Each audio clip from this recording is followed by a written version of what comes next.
In the crowded markets of 18th-century Frankfurt, where merchants shouted prices and goldsmiths hammered late into the night, a quiet transformation was beginning, one that would reshape the future of global finance.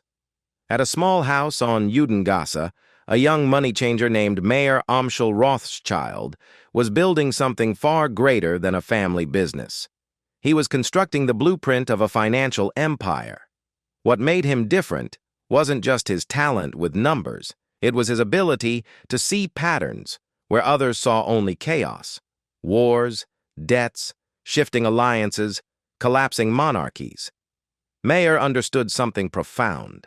Empires rose and fell, but credit endured. Money itself had become the true engine of power, and those who mastered it could influence the fate of nations. From this narrow street would emerge a network of 5 brothers who would later spread across Europe, London, Paris, Vienna, Naples, Frankfurt, each becoming a pillar of an unprecedented financial system. Their letters traveled faster than diplomats. Their loans decided wars. Their information networks outpaced kingdoms. And centuries later, historians still debate a simple question. How did one family gain such enormous influence without ever ruling a nation? Today on Beyond the Coin TV, we step into that story, not to chase myths, but to understand the historical reality behind one of the most powerful financial dynasties the world has ever known. This is the beginning of the Rothschild ascent, where everything starts with a single ledger, a single risk, and a vision larger than any throne. As Europe entered the 19th century, the continent was trembling under the weight of wars, shifting alliances, and collapsing monarchies. While kings struggled to hold their crowns, one family quietly built a system more durable than royal bloodlines. The Rothschilds understood something few others did. Information was wealth, and speed was power. Mayer Amschel Rothschild's 5 sons were not just inheritors of a family business. They were architects of a new financial map. Each brother was sent to a major European capital: Amschel in Frankfurt, Nathan in London, James in Paris, Salomon in Vienna, and Karl in Naples. What looked like simple expansion was actually a groundbreaking strategy, a network decades ahead of its time. They shared intelligence faster than most governments. Couriers, coded letters, private messengers, and sometimes even carrier pigeons formed one of the world's earliest real-time financial information systems. When markets shifted, when armies moved, when treaties were broken, the Rothschilds often knew hours or even days before anyone else. This wasn't luck. It was infrastructure. Their power didn't come from hoarding gold. It came from predicting where gold would move. While nations bet their futures on rumors, the Rothschilds relied on data, precision, and discipline. Nathan Rothschild's rise in London became legendary. His aggressive investment style, lightning-fast execution, and willingness to take risks transformed the family into the most influential private bankers in Europe. Some said he could move markets with a whisper, and although that might be an exaggeration, the truth wasn't far behind. By weaving their cities together like a finely tuned machine, the 5 brothers created something Europe had never seen: a family-run financial network with the reach of an empire. And for the first time in history, a dynasty without a throne was beginning to shape the fate of kingdoms. War has always been destructive for nations, but for skilled financiers, it has also been a moment of opportunity. As Europe plunged into the Napoleonic Wars, the Rothschild network faced its greatest test. Armies marched across borders, governments drained their treasuries, and traditional supply lines collapsed. But where others saw chaos, the Rothschild family saw a landscape that demanded precision and courage. Nathan Rothschild, stationed in London, became the nerve center of wartime finance. He built a shadow network capable of moving gold across hostile territories through secret routes, trusted couriers, and alliances that spanned both sides of the conflict. The British government needed funds to pay its troops on the continent. Nathan made it possible. Gold traveled where soldiers couldn't. This operation required immense risk. One wrong decision, one intercepted shipment, and the entire system could collapse. But the Rothschilds didn't rely on luck. They built redundancies, maintained constant communication with their brothers across Europe, and tracked political developments with near-obsessive attention. Their advantage wasn't fortune. It was information. When battles shifted, they adapted. When governments hesitated, they acted. And as the war neared its climax, something remarkable happened. The Rothschilds became the unofficial financial backbone of Britain's war effort. This role did more than make them wealthy. It earned them trust, deep, strategic trust from one of the most powerful nations on earth. And in the world of high finance, trust is a currency stronger than gold. By the time Napoleon fell, the Rothschilds were no longer simply a talented family of bankers. They had become indispensable.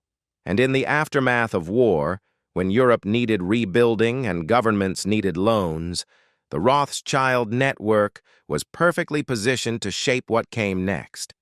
When the smoke of the Napoleonic Wars finally cleared, Europe woke up to a painful truth.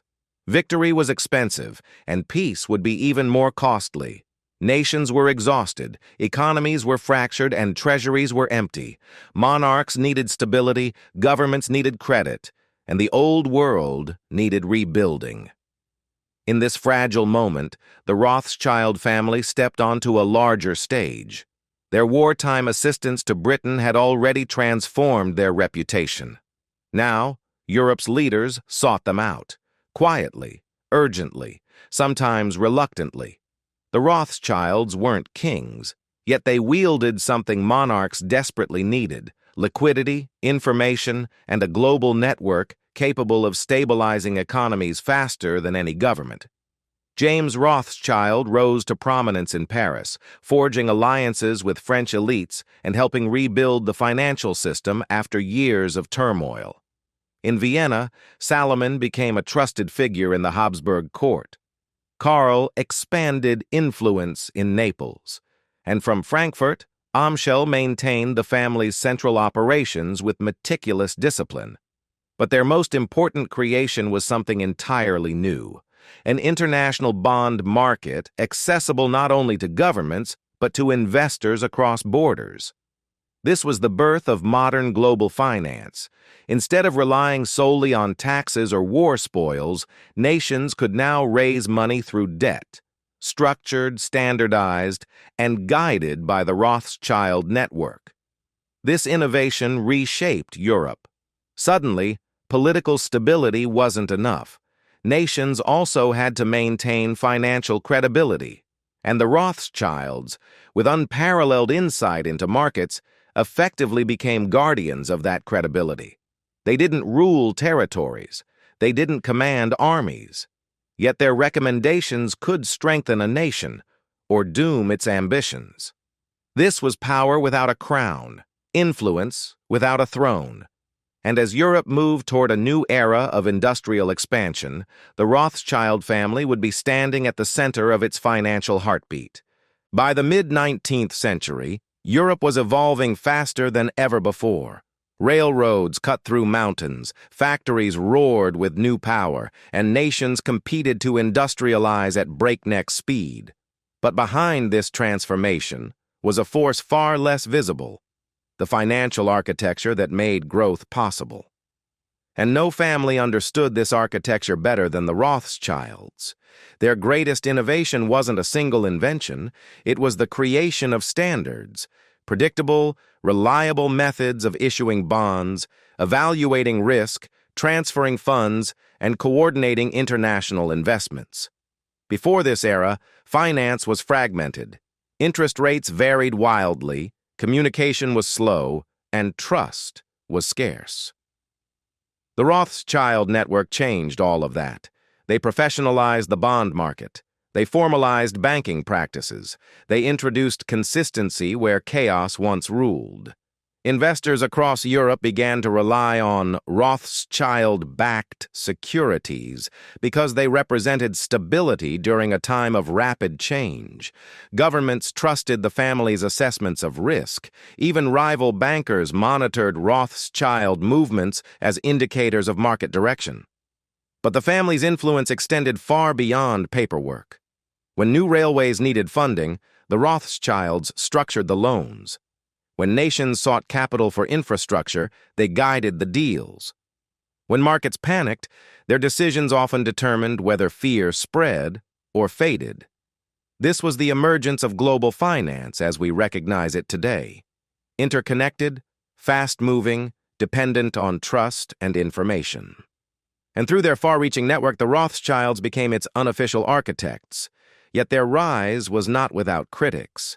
The family's ability to influence international markets sparked suspicion and fueled rumors. Some grounded in misunderstanding, others in myth. But regardless of speculation, one fact was undeniable. The Rothschilds had become the financial pulse of Europe, and as the century marched onward, their influence would only grow stronger. By the late 19th century, the Rothschild family had become a symbol of extraordinary influence. Their wealth, their discretion, and their unrivaled international network placed them in a category all their own. Yet with great visibility came something else entirely: myth-making.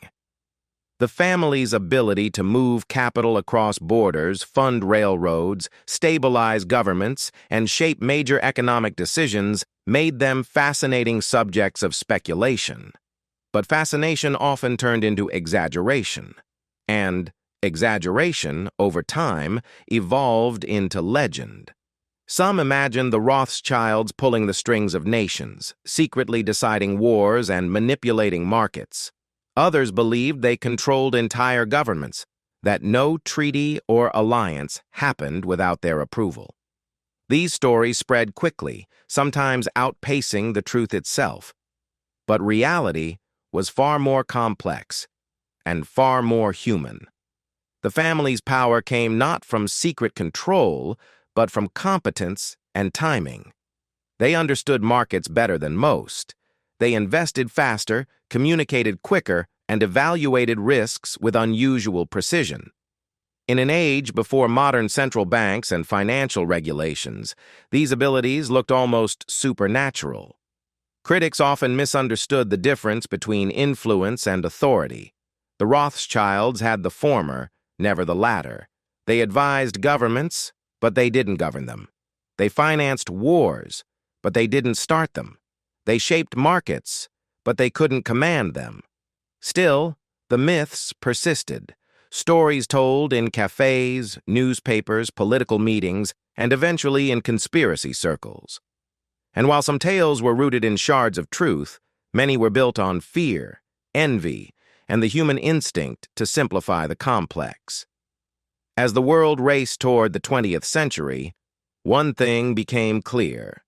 The Rothschild legacy was as much about perception as it was about power. As the 20th century dawned, the world underwent a transformation unlike anything Europe had seen before. Empires that once seemed eternal began to fracture. New ideologies rose from the ashes of old monarchies, and technology reshaped every corner of life, from factories to battlefields. And in this rapidly shifting landscape, the Rothschild family faced a question no dynasty can avoid. How do you remain influential when the world that built you begins to disappear? The answer was evolution. Instead of resisting change, the Rothschilds adapted to it. They transitioned from being the financial backbone of monarchies to major players in emerging industries, mining, energy, railways, and later global finance. Their role became less public, less monumental, yet far more diversified. Central banks were rising, governments were modernizing, new financial institutions were forming. The old model of private families funding nations was giving way to national systems and regulated markets. But even within this new framework, the Rothschilds maintained relevance through expertise, partnerships, and a commitment to long-term investment strategies. Their influence became quieter, less about dramatic political moments and more about shaping infrastructure, guiding capital, and participating in global financial development. In many ways, they shifted from being the heartbeat of Europe to being part of its circulatory system, less visible but essential. Critics who expected the family to vanish with the old order were surprised. The Rothschilds didn't disappear. They decentralized, diversified, and strengthened their presence across continents. Their modern legacy is not built on controlling governments, but on adapting to the forces that reshape the world economy. The dynasty that began in a small Frankfurt house was now entering a century defined by innovation, conflict, and globalization, and it intended to meet that century on its own terms. As the decades unfolded, the Rothschild family's story became less about individual achievements and more about the endurance of a system, a way of thinking about finance, risk, and opportunity that transcended borders and generations. Their influence no longer lived in dramatic political episodes or the funding of wars. Instead, it flowed through investment firms, philanthropic foundations, partnerships, and institutions that continue shaping global markets today. Modern finance no longer resembles the world the Rothschilds were born into. Central banks dominate monetary policy, digital markets trade at the speed of light, and global capital moves with a precision no courier or coded letter could have imagined. Yet traces of the family's early innovations still echo in the systems we use every day: the international bond market, standardized financial practices, cross-border investment networks, risk evaluation models. All of these, in some form, carry the imprint of a dynasty that began in a small house on Judengasse. The myths surrounding the Rothschilds may endure, but the truth is quieter and far more compelling. They were not puppet masters, but pioneers, not hidden rulers, but early architects of the modern financial world. Their legacy is not a secret empire. It is a set of tools, structures, and ideas that helped define the way nations grow, rebuild, and connect. And as we look at today's global economy, shaped by forces more complex and interconnected than ever before, it becomes clear that history is not written only by kings or generals. Sometimes, it is written by those who understand the power of credit, information, and timing. The Rothschilds understood all three. Thank you for watching. If you enjoyed this journey through history and power, stay with us for more stories the world was never meant to forget.